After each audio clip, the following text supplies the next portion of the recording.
Thanks for taking time to watch this video. What you just heard is me playing in drop D on a Floyd Rose guitar, which is nothing uncommon other than that my guitar has a floating Floyd Rose. Now anybody who plays guitar knows that if you want to drop tune on a floating Floyd Rose, then what happens is all the strings go sharp because the D has gone, the E has gone to D, so it releases the tension, the bridge goes back, and it just sounds a terrible mess.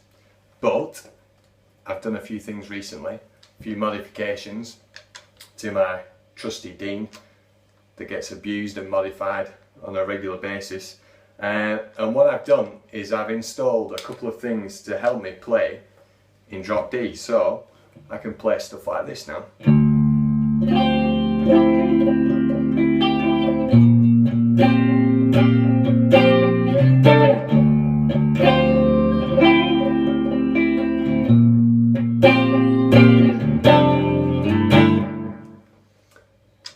And what I've done to do this, I've installed the EVH DTuna.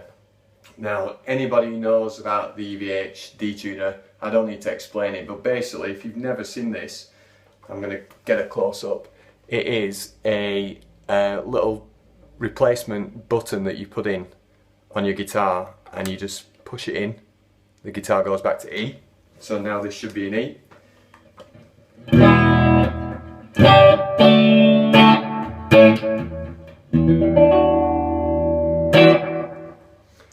And at the flick of a switch or a button, pull of a thing, knob, whatever you want to call it, I can be back in D.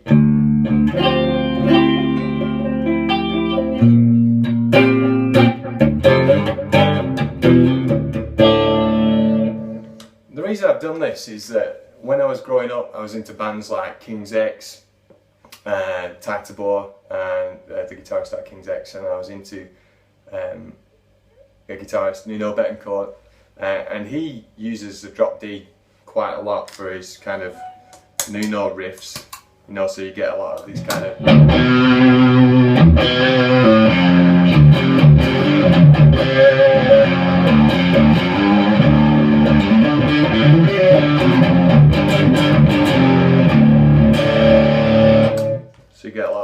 funky stuff. And one day I was reading a magazine, and on the front cover it had Nuno Betancourt, and his N4 had been modified with one of these, but the difference is that he'd stopped his bridge or lowered his bridge. He doesn't use the whammy bar anymore. So I started thinking about this. I thought, well, this is really a cool idea, but I like to use a trem, so I like to do all this kind of nonsense.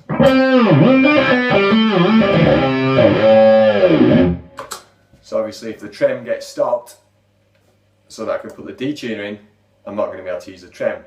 So then I saw on the internet this gizmo. I'll get it close up again. This is a Tremol-No, and I saw this on Guthrie Govan's guitar.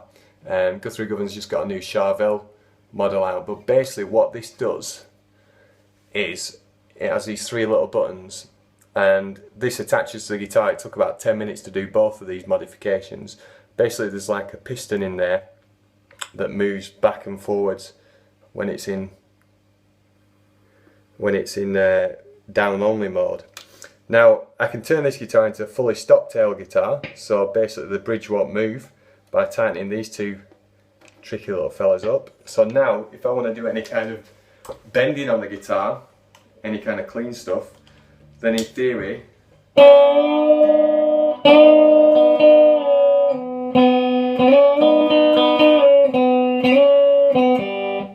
not a country player, but you get the idea.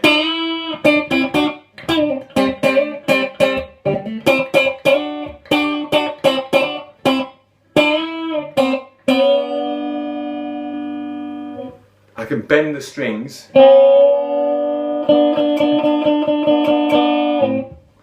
without the rest of the guitar going out of tune, which is another thing that normally happens with a Floyd Rose.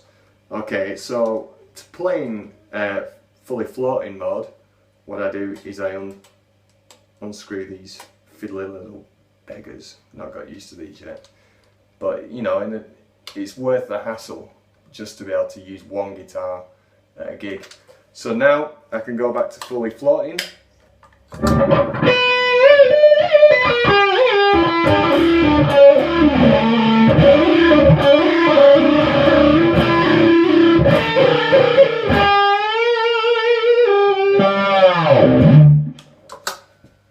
And there you have it. So now I'm able to play all the kind of heavy riffs that I want to play. I'm able to play in standard tuning, and I'm also able to do all the crazy whammy bar stuff that I also like to do. So at the pull of a button, I'm a happy fella.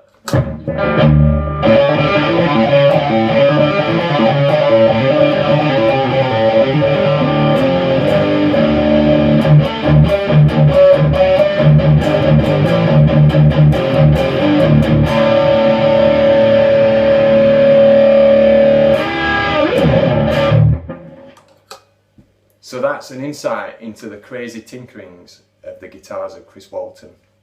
If you want to find more about the Tremol-No, search on YouTube, there's loads of videos, and also the EVH DTuna. Again, if you know about EVH, you know about all this kind of stuff. But for a very inexpensive price, I'm quite a happy guy. Thanks for taking the time to watch this video.